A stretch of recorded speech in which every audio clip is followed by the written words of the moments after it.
The Chronicles of Narnia by C.S. Lewis. The Lion, the Witch and the Wardrobe. Chapter 16. What Happened About the Statues. "What an extraordinary place," cried Lucy. "All those stone animals and people too. It's like a museum." "Hush," said Susan. "Aslan's doing something." He was indeed.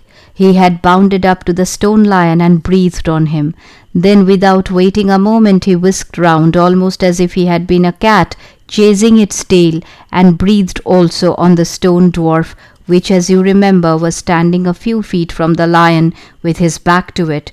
Then he pounced on a tall stone dryad which stood beyond the dwarf, turned rapidly aside to deal with a stone rabbit on his right, and rushed on to two centaurs. But at that moment Lucy said, "Oh, Susan, look at the lion. I expect you have seen someone put a lighted match to a bit of newspaper which is propped up in a grate against an unlit fire. And for a second nothing seems to have happened, and then you notice a tiny streak of flame creeping along the edge of the newspaper. It was like that now. For a second after Aslan had breathed upon him, the stone lion looked just the same. Then a tiny streak of gold began to run along his white marble back. Then it spread. Then the color seemed to leak all over him as the flame leaks all over a bit of paper. Then, while his hindquarters were still obviously stone, the lion shook his mane, and all the heavy stone folds rippled into living hair. Then he opened a great red mouth, warm and living, and gave a prodigious yawn. And now his hind legs had come to life. He lifted one of them and scratched himself. Then, having caught sight of Aslan, he went bounding after him and frisked around him, whimpering with delight and jumping up to lick his face. Of course, the children's eyes turned to follow the lion, but the sight they saw was so wonderful that they soon forgot about him. Everywhere the statues were coming to life. The courtyard looked no longer like a museum, it looked more like a zoo. Creatures were running after Aslan and dancing round him till he was almost hidden in the crowd. Instead of all that deadly white, the courtyard was now a blaze of colors: glossy chestnut sides of centaurs, indigo horns of unicorns, dazzling plumage of birds, reddy brown of foxes, dogs and satyrs, yellow stockings and crimson hoods of dwarfs, and the birch girls in silver, and the birch girls in fresh transparent green, and the larch girls in green so bright that it was almost yellow. And instead of the deadly silence, the whole place rang with the sound of happy roarings, brayings, yelpings, barkings, squealings, cooings, neighings, stampings, shouts, hurrahs, songs, and laughter. "Oh," said Susan in a different tone. "Look, is it safe?" Lucy looked and saw that Aslan had just breathed on the feet of the stone giant. "It's all right," shouted Aslan joyously. "Once the feet are put right, all the rest of him will follow." "That wasn't exactly what I meant," whispered Susan to Lucy, but it was too late to do anything about it now, even if Aslan would have listened to her. The change was already creeping up the giant's legs. Now he was moving his feet. A moment later he lifted his club off his shoulder, rubbed his eyes and said, "Bless me, I must have been asleep. Now, where's the dratted little witch that was running about on the ground? Somewhere just by my feet it was." But when everyone had shouted up to him to explain what had really happened, and when the giant had put his hand to his ear and got them to repeat it all again, so that at last he understood, then he bowed down till his head was no farther off than the top of a haystack, and touched his cap repeatedly to Aslan, beaming all over his honest, ugly face. Giants of any sort are now rare in England, and so few giants are good-tempered that 10 to 1 you have never seen a giant when his face is beaming. It's a sight well worth looking at. "Now for the inside of this house," said Aslan. "Look alive, everyone, upstairs and downstairs and in my lady's chamber. Leave no corner unsearched. You never know where some poor prisoner may be concealed." And into the interior they all rushed, and for several minutes the whole of that dark, horrible, fusty old castle echoed with the opening of windows and with everyone's voices crying out at once, "Don't forget the dungeons! Give us a hand with this door! Here's another little winding stair! Oh, I say, here's a poor kangaroo! Call Aslan! How it smells in here! Look out for trapdoors up there! There are a whole lot more on the landing." But the best of all was when Lucy came rushing upstairs shouting out, "Aslan! Aslan! I have found Mr. Tumnus! Oh, do come quick!" A moment later Lucy and the little fawn were holding each other by both hands and dancing round and round for joy. The little chap was none the worse for having been a statue, and was of course very interested in all she had to tell him. But at last the ransacking of the witch's fortress was ended. The whole castle stood empty, with every door and window open, and the light on the sweet spring air flooding into all the dark and evil places which needed them so badly. The whole crowd of liberated statues surged back into the courtyard. And it was then that someone, Tumnus I think, first said, "But how are we going to get out?" For Aslan had got in by a jump, and the gates were still locked. "That'll be all right," said Aslan, and then rising on his hind legs he bowled up at the giant. "Hi, you up there," he roared. "What's your name?" "Giant Rumble Buffin, if it please your honour," said the giant, once more touching his cap. "Well then, Giant Rumble Buffin," said Aslan, "just let us out of this, will you?" "Certainly, your honour, it will be a pleasure," said Giant Rumble Buffin. "Stand well away from the gates, all you little—" Then he strode to the gate himself, and bang, bang, bang went his huge club.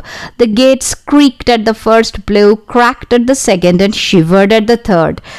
Then he tackled the towers on each side of them, and after a few minutes of crashing and thudding, both the towers and a good bit of the wall on each side went thundering down in a mass of hopeless rubble. And when the dust cleared, it was odd, standing in that dry, grim, stony yard, to see through the gap all the grass and waving trees and sparkling streams of the forest, and the blue hills beyond that, and beyond them the sky. "Blowed if I ain't all in a muck sweat," said the giant, puffing like the largest railway engine. "Comes of being out of condition. I suppose neither of you young ladies has such a thing as a pocket handkerchief about you?"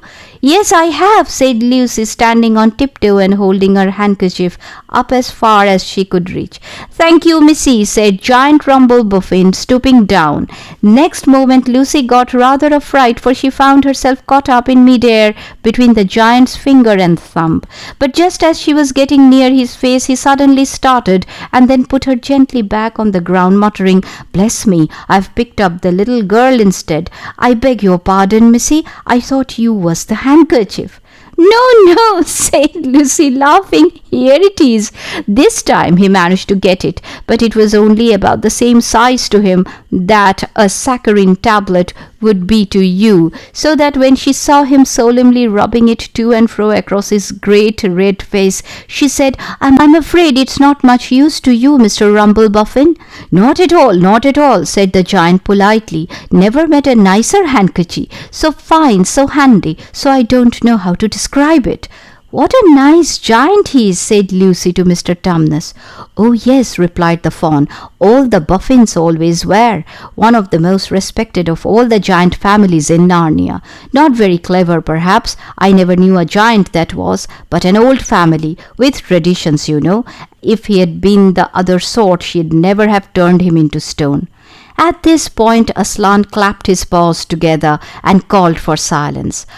"Our day's work is not yet over," he said, "and if the witch is to be finally defeated before bedtime, we must find the battle at once. And join in, I hope, sir," added the largest of the centaurs.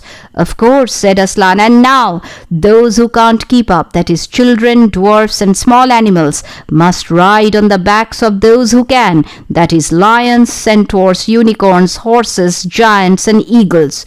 Those who are good with their noses must come in front with us lions to smell out where the battle is.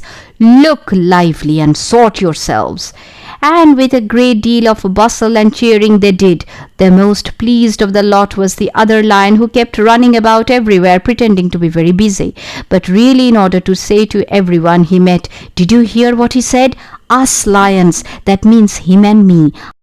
Us lions. That's what I like about Aslan. No side, no standoffishness.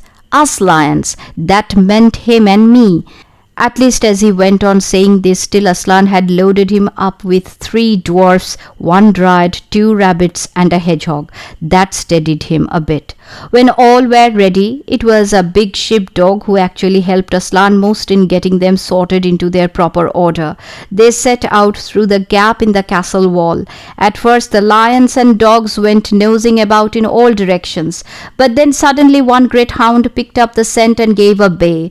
There was no time lost after that. Soon all the dogs and lions and wolves and the other hunting animals were going at full speed with their noses to the ground, and all the others, streaked out for about half a mile behind them, were following as fast as they could.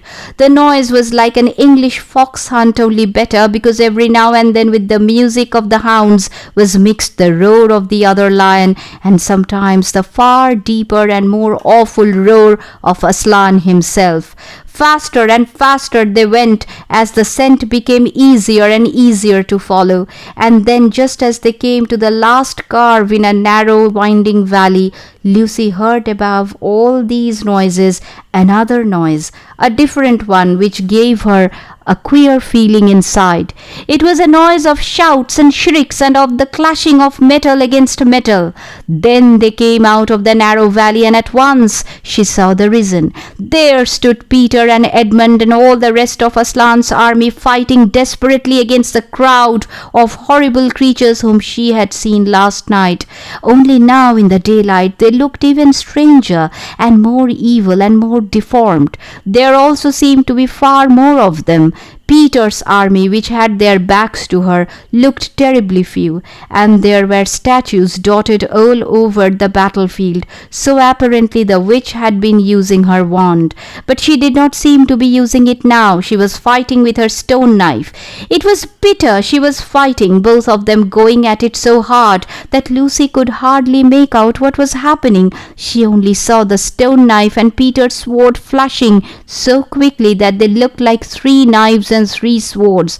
That pair were in the center. On each side the line stretched out. Horrible things were happening wherever she looked. "Off my back, children!" shouted Aslan, and they both tumbled off. Then with a roar that shook all Narnia from the western lamppost to the shores of the eastern sea, the great beast flung himself upon the white witch.